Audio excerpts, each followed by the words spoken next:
Hi, welcome to Token Theater Friends. I'm Jose, and today I'm joined by Laura Michelle Kelly. Thank you so much. Your first guest this year. Oh, really? So Yay, me. We're very, very honored. Oh, well, thank you. Have you been keeping up your resolutions so far? My resolutions last all year and no.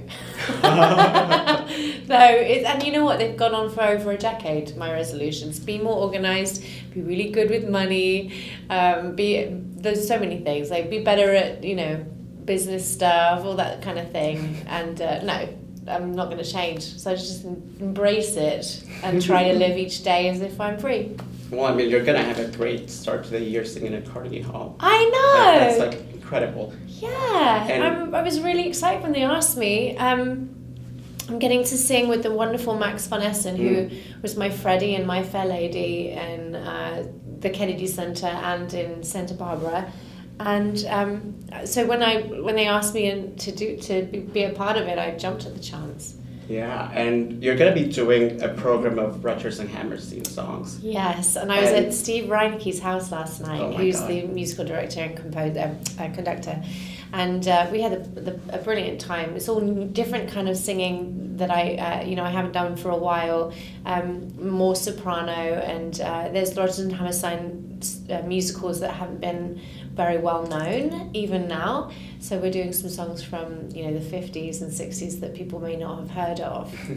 I love that about the New York Pops, because every time I go, I feel like they obviously play the hits, that songs that everyone loves. Yeah. But they also are great at unearthing like the more obscure takes. So Yeah, what are some of your favorites? Mixed bag. Yeah. And there's actually one from Allegro which is really interesting. It's about being in a fast-paced world, and it was written, I think, in just after the World War II, and it was a flop. But there's this one song, and I think because people weren't interested in hearing about that story, then they've always been ahead of their time, Rodgers and Hammerstein. They've always been way ahead of the generation that they're in. And you notice that when you sing their songs now, how it's still relevant now. So there's this one song for The Gentleman is a Dope from Allegro, which is kind of fun and different, really different sounding. So they really did create the sound of the next generation, I think. It's really interesting to hear.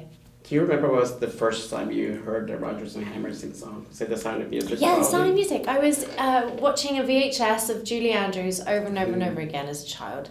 And she probably coloured my voice out of most of the singers I've ever heard or listened to in my life. And I think maybe that contributed to me gaining Mary Poppins later in life, because I'd heard her sound for so long, it came naturally. And obviously, she was amazing in Mary Poppins too. But I watched Sound of Music avidly, and I went through all the ages. I was Marta, Brigitte, and Louisa, but I didn't quite make it to Liesl and Maria. And yeah, it's really nice to be able to sing Maria's songs at Carnegie. So is Maria your bucket list at some point then? It actually is, and no one really knows that. So I'm glad you asked that question. Yeah, I wouldn't mind playing that if I'm not too old. I hope I'm not Mother Abbess. What's like your favorite? There's nothing wrong with that, but I didn't want to skip Maria. I'd like to play Maria and then Mother Abbess. Yeah, that you would have be like great. a few decades before you can play that. What is your absolute favorite moment in The Sound of Music with Maria? I think it's a girl lost, one with nature. Like that first song she sings is all about being in the hills and appreciating what she has, but longing as well for the things she remembers. But she's committed to this. No, I'm definitely made to be a nun, but everyone knows she's not. But so that's like interesting dynamic. Like, I know I'm meant to do this, and then, she falls in love, and the challenges she has to soften a really hardened man. That's, always a win. That's true.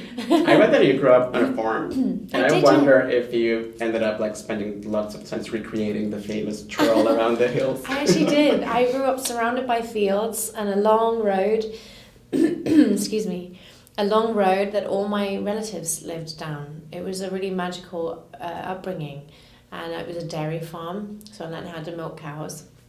That's so cool. And I got involved with theatre very young.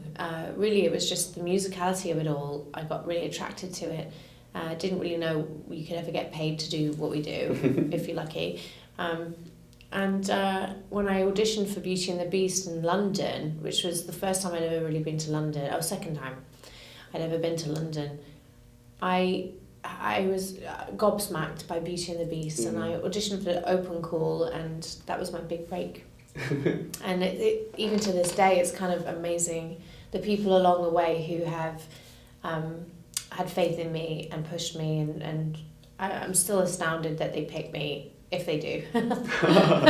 Lots of jobs I haven't got, but if they pick me, it's always an amazing gift. I feel very grateful. That's so surprising to hear, because you're so incredible on stage. Thank you. And how did you know then when you were like, okay, this is real, I'm doing this? I think I suddenly realised, or maybe I could make a living out of this, when Andrew Lloyd Webber cast me in A Whistle Down the Wind, which was a show that never made it over here, but perhaps it will. The Me Too movement might have prevented some of it, because it was about a young girl falling in love with a guy who is in a shed, and she thinks he's Jesus, and the age gap's quite large. It was very Jim Steinman and Andrew Lloyd Webber's combination together was again ahead of its time, and I think, so many great composers people are like, whoa, what is this? And instead of jumping on and supporting the new things, which I think maybe it's happening now a bit more, people are like, oh, it was too much against the grain. A bit like Lord of the Rings, the musical. That was, again, circus acts and beautiful immersive theatre experiences. Orcs and hobbits go into the audience, and you're surrounded by the sounds of the environment. That hadn't been done before. And again, that was by A.R. Rahman. Working with him was incredible. Again, that was ahead of its time too. So yeah, you're going to hear a lot of songs that maybe still are so relevant to today on Friday. It is Friday, isn't it? It is Friday. Yes, Friday. Yeah, it's coming up quick. I always think that whenever I sing any of their songs, that how relevant they are today.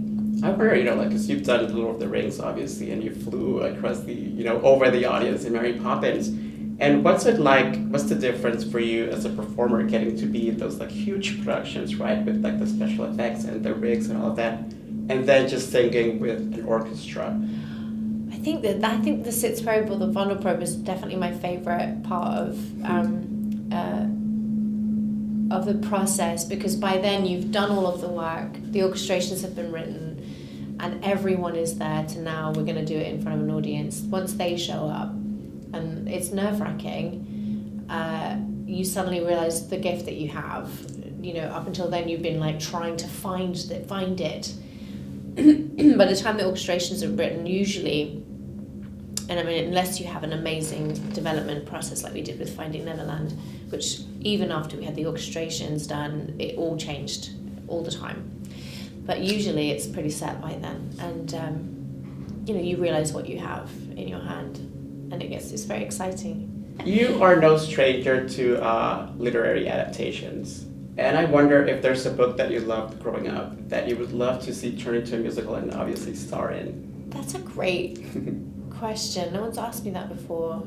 I guess Narnia has been a really good book for our family. We all would, all of us, I've got 3 brothers, we would all cram into, I would be in my brother's bedroom, and there were 3 of them in their bedroom, and then me as a girl on my own, it was always very lonely. But I would, when they would read the books, I'd be in their room with them, and they would read us, my parents would read us the Chronicles of Narnia, and I imagine that would make an amazing trilogy musical, Imagine Aslan. Amazing, it would be amazing. Maybe I'm older, the older ones, it would probably be the witch. Fine. I think in my dreams I would have played one of the little girls in that who became royalty when they arrived, and then almost forgot the home they came from, but then they chose to go back at times. That always got me when people would step into the story, and then all this time would have passed, and then they'd step out, and it was as if no time had passed at all. They weren't even known to be missing. That was amazing. I love that because like I always wonder for performers if you were able to freeze a moment in time at a particular performance that you gave where everything was perfect. Do you have one? What would it be? Most recently, I did a gig at Cadogan Hall, and it was the first time I was back in London, confident as me singing on stage. Yes, singing the roles, and the roles I didn't get, but being very comfortable on stage. I may have also been pregnant at the time, not realizing, having been married just a month, and I think, and I came and I did that, and I think I felt like I sang the best I've ever sung, and I was really it was a really happy time, and so to be newly married and to feel like everything fit in, and I had the most amazing guy help me with the orchestrations, two amazing guys. I had Jay Alexander, who gave me my first big break when I was 17, share the stage with me, accompanying me and arranging the whole night, and a guy called Nolan who helped me out too. But Jay Alexander and I go way back, and to have him on stage with me meant a lot. Just made me very grateful for the last 20 odd years. Wow. That I'd been a part of theatre. That's impressive. It went too quickly. Yeah. And you're still like way. I hope so. Yeah. But you do question. I do question it every year. Am I still going to be employed? Am I still going to do this for a living? Every year. Really? I think that's the life of an actor. And because I question it every year, I realise, I've been here before. Something will happen, something will come along, and I realise there's ebb and flow with work in theatre. There's never going to be consistency unless you're someone more famous than me, or unless you're a workaholic. There's always going to be gaps, and you have to be okay with the rest time. Otherwise, you won't be okay for the busy time. How do you feel that time to release that anxiety? I live in New Orleans, wow. and that helps. Not being in New York when I'm not working really helps, because you get to really chill out and really question a lot of things about what matters to you, what's more important. There was a time in my life when I didn't do that, and job after job after job in my 20s. I don't think I really appreciated what I had, because I didn't really appreciate those moments that I had when I wasn't doing something. I was always anxious. So I live in New Orleans. It's only 2.5 hours away, and in fact we got here by train, so it's only a train journey away. You can pull up from my house to Manhattan, which I just discovered. Isn't that great? So that's interesting that I can step out, enjoy the space when I get it, and really value my family, and then if I get something, I get to enjoy it more, I think, because I value it's been absent from my life. Creativity's been absent for a while. But if I live in New York, it's like I did that after I did Mary Poppins here. I hold myself up in Williamsburg because it was a little bit detached, and I was waiting for the next big job, and the job didn't come. It was very depressing. Anything I auditioned for, I didn't get, and so by the end of that year, I was penniless, and I had to start over again. And so I did this play in England for like 6 weeks, but when I was on my way back, I had all my stuff in storage. I was on my way back, and this Hurricane Sandy was coming. And I remember being at the hotel, at the airport, thinking, I don't want to get off.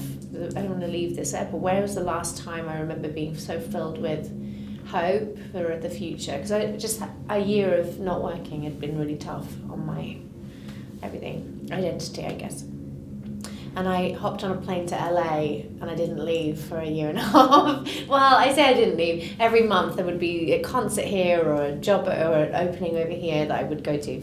But I would say that was probably the hardest time in my life, when you thought, I made it now. I'm here in Broadway, everything's amazing, and then suddenly you find yourself broke again, and you are still questioning, am I really that talented? Do I have anything to offer? Is it over? And then after a year and a half of being in LA, Finding Neverland came up, and again, you go from broke to on a billboard, when in between Kelsey Grammer and Matthew Morrison, and you're like, well, that was astounding. Didn't see that coming. You've done some of the work, but you just gotta wait it out. You gotta and I say all this story because there's actors out there who want to give it up because it's so hard, the waiting game, and trying to enjoy life while they're doing their other dream job, while they're waiting for the next big thing. I think if you can be happy in both circumstances, I think you can make a good life out of, a happy life out of being an actor. Do you ever imagine yourself being something else if you one day had to give up acting? That's a really good question. I've been other things in the gaps.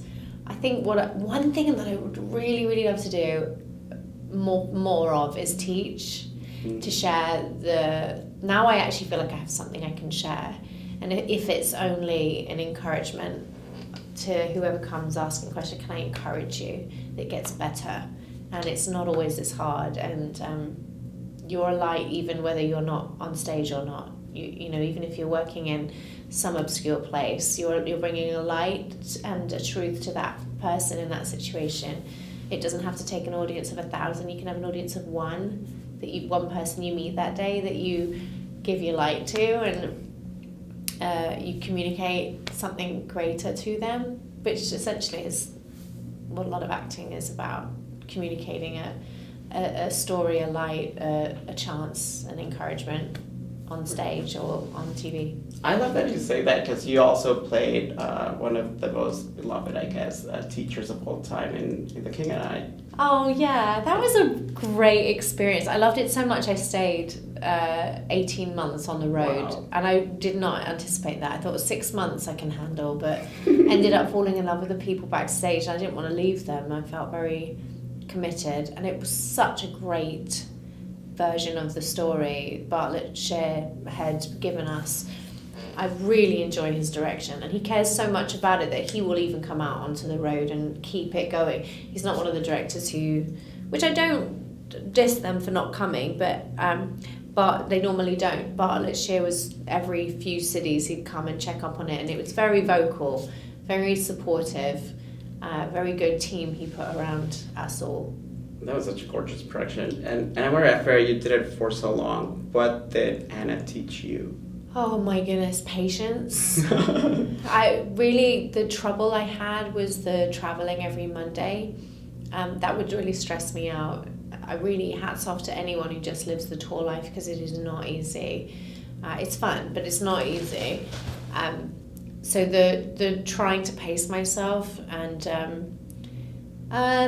I didn't quite get there, but handling my stress, I learned how to not let things sway me as much by the end, because, getting through airports, I was always running. I was never early for those planes, and I was always running to catch it. It was my workout once every Monday with all my stuff, and like trying to clean up the place that I was in, and then throw everything in my bag, and then I got up late, and the traffic's bad. It never changed. So I learned to chill out. Like, if I miss it, I miss it. I guess that umbrella would have come in at those times, right? Yeah, many Mondays. I feel like in many ways, and I mean this as a total compliment, that you spoiled Mary Poppins for I did. for the rest, for all of us. Because now every time I watch the original movie, I want the songs that you originated in the West End to be in the movie, and I'm like, why isn't Julie Andrews singing Practically Perfect? Right. Yeah. And I wonder, what does it feel like for you to contribute to the legacy of a character that's so loved? And I mean, I still feel like a little kid when I see Mary Poppins or when I hear the music. I think people used to ask me the question, are you intimidated playing the part of Mary Poppins? And I would say, no, not at all. Like, I was very blasé about it, and very arrogant, I think, because I truly was coping with the intimidation by pretending it was all easy peasy. It really wasn't. It was hard. It was weighty and a huge responsibility. And I think my coping mechanism was to go, oh, yeah, no, this is nothing. Oh, yeah, this is fine. I love Julie Andrews. I'm not going to copy her. I'm going to do my own thing. I've learned from her, but I'm going to do my... But really, yeah, it's a really big deal. It's one of the greatest honours of my life that I got to do it. And I think having time away made me realise that more, that it's one of the roles that changed the course of my career and my life. And an amazing privilege I wouldn't go as far as to say, you know, it was a huge my contribution was a really huge contribution, because Julie Andrews had already did a lot of that contribution at the beginning. So I think, I don't know whether I don't feel like I, you know, contributed a lot to I feel honoured that I got to play it. I guess it's because so many people have gone on to play it now. I mean, many Mary Poppins come up to me and go, I played Mary Poppins, because they allowed schools to do it, theatres to do it. I love that Disney let a lot of people have the rights to perform the show. And many of the girls have come up to me, I played Mary Poppins in my school production, or I played Mary Poppins in my local theatre. So I suppose I feel part of a legacy that Julie Andrews has handed down to us all. So you helped extend in that case. I'm also one of maybe 5 girls who played it in total, like Scarlett Strallen, Steffi, Ashley Brown, of course, was a big one here. I think she probably is the biggest contributor here, because she originated it in New York. Yes, we did it in London and we created it out of town, but I feel like that's we share the partnership of Mary Poppins. It's so beautiful. Across the globe. I imagine like a huge like Mary Poppins reunion kind of thing or something. Yeah. Well, I get with my girls, Lisa O'Hare too, she played it. Those two are the 2 English girls are very close to Scarlett and Lisa. And Caroline Sheen, she's doing really well in London. She also has played it. So the girls, there is a sisterhood about Mary Poppins that I love to be part of. I love that so much. I feel like, you know, like not many actors talk about what you're talking about, you know, like the waiting game and all of that, and how frustrating it can be. I spent my early 30s, probably when I came here to play Mary Poppins, trying to show everybody that, hey guys, I got this, I'm okay, you know, look how amazing I am, I'm on stage. And I honestly, I feel like life is better when you share your ups, but don't pretend that everything's okay all the time, because doesn't it invite people into your life when you share, oh, things are not okay, but it will be. Let people say to you, but it will be. And I think life's just better when I'm not hiding my flaws. I feel free to show. I think maybe it's turning 30, or maybe it's going through the process of wanting to just be more open, or wanting someone else to not go through the trials and think they're the only one, or that it's never going to get better. But knowing that you can have those downs as an actor, that it's not over, especially to the people that are not used to breaks in their career. I think that's encouragement for the ones that are still struggling to be creative in this world when it gets really tough financially, or otherwise. We've always just got to keep creating, even if it's in your small way, even if it's not in front of 1,000 people, because that's what makes you feel alive. I think the temptation is to say, that's it, I'm just going to leave it all behind me, and I'm going to go take a different kind of job. But then you've got this creative energy, you need to put it somewhere, you need to find your spot to keep giving it, otherwise you get very sad.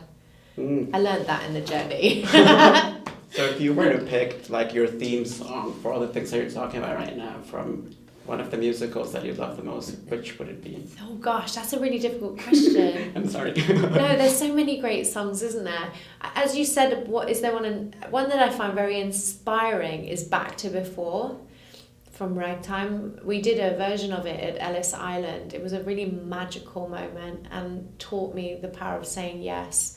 I said yes to this young girl who was coming up as a director, Sammy Canold, and she's like rocketed to the moon with her directing. She's an incredible director. But I said yes to her, not knowing what it was. And she said, will you do a concert with me? And I said, yeah. She said, do you want to know what it is? It's like, no. I was just in that place of like, just say yes to life. And she created this amazing concert version of Ragtime, immigrants coming through Ellis Island, you know. It was very hit at home. And Brian Stokes Mitchell was there. And Brandon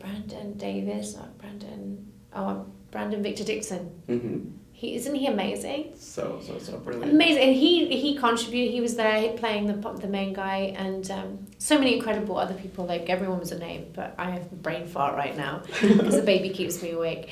But it was an incredible night, and I sang back to before, and I felt it. I can't ever go back to how things were and see things in that way that I did. I'm a very different person now, and I have to keep moving forward. So that song was really inspiring to me, and it was an inspiring night too. That's the part I'd love to play.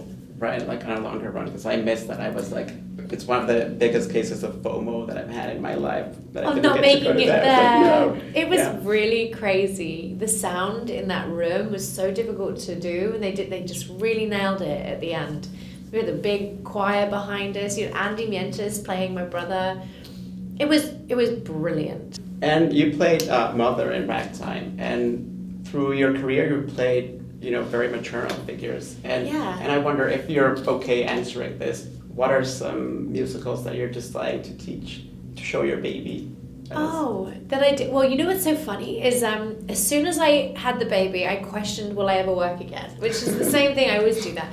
But I really questioned it. Like, what's life going to look like now? I want to be a good mum. My identity was shifting again. Like, am I able to perform the same? Like, is the demand? All the questions.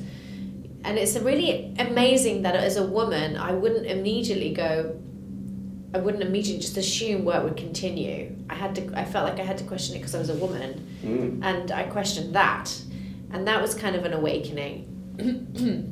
And as I realized that, the lights went on. Just because I'm pregnant doesn't mean I don't have to stop. Just because I'm pregnant doesn't mean I can't do anything. And as I made that awareness, I got Cabaret in Connecticut, Matilda in St. Louis, and Austin's Pride came out of nowhere in Seattle. And so my second trimester was filled with creativity. And so my son's done 3 shows with me already in my belly. But that was a really amazing gift to know that, listen, yes, you're pregnant. You should be protected by American Equity. And they were wonderful. I rang them and I said, what are my rights? And in the end, I decided to ask the producers themselves, giving them full knowledge, listen, I'm pregnant. I don't know what that means to you, but I'd like to still do the show. And I was so thrilled to see how far we've come as a in our era, that producers wouldn't, I don't know whether they questioned it in the background, but to me they were very excited that I still wanted to do the production and that I was still going to be part of it. They were excited by it rather than put off or scared. Especially Austin's Pride, because they knew I was a lot later in the game then. I actually gave birth a week before my run was up. My baby came 6 weeks early. Oh my God. Yeah. That was because I had gestational diabetes, I think. But anyway, it wasn't because of the hard work, because it felt like I was light as a feather on stage. But he's totally fine, and he's cooing and ahhing outside. But to be able to work while pregnant was a real, I'm going to do this for the women everywhere who can't. In Austin's Pride, you had this very special opportunity to play an author who is in conversation with her characters. And can you talk a little bit about what that was like? And also, if you could have a conversation with any of the characters that you played, who would you want to talk to, and what would you talk to them about? It's so amazing, first of all, that they cast me even though I was pregnant. Like, hats off to them. So I think being able to play Jane Austen in a situation that would definitely not have been acceptable back in her day was quite something. You mentioned earlier when we were talking about, imagine what she would be thinking, that a pregnant woman would be on stage playing her, what she would say to you. I think that's one of the things that really excited me, that Jane Austen, I could play the part to influence the other parts. And it was also, she's more of an introvert trying to release her thoughts through the characters, see her life through the characters, work out some of her unmet dreams in a world that she controls. And what's one of the great things about this version of the story, much like J.M. Barrie telling the story of Finding Neverland, coming up with the story as he goes along, the story runs away from her as she starts to explore these characters who start to have voices of their own, and she's not wanting to deal with Darcy, who is the influencer of Darcy represents for her the guy that walked out on her, the one chance of happiness and marriage that could have been for love. And it kind of is really interesting that she thinks she's in control, but then it runs away, and then it all comes to the surface, and then she has to make peace with the fact that she's trying to protect her main character, who in this case was Elizabeth Bennet, from the pain of a broken relationship. She gives her all the hardships. I see you falling in love, I'm going to give you this, I'm going to give you this. It's not realistic to see everything so perfectly. And then tries to work it out towards the end, where she does get the happy ending in the end, but not in the way that a traditional story would bring a princess a happy ever after.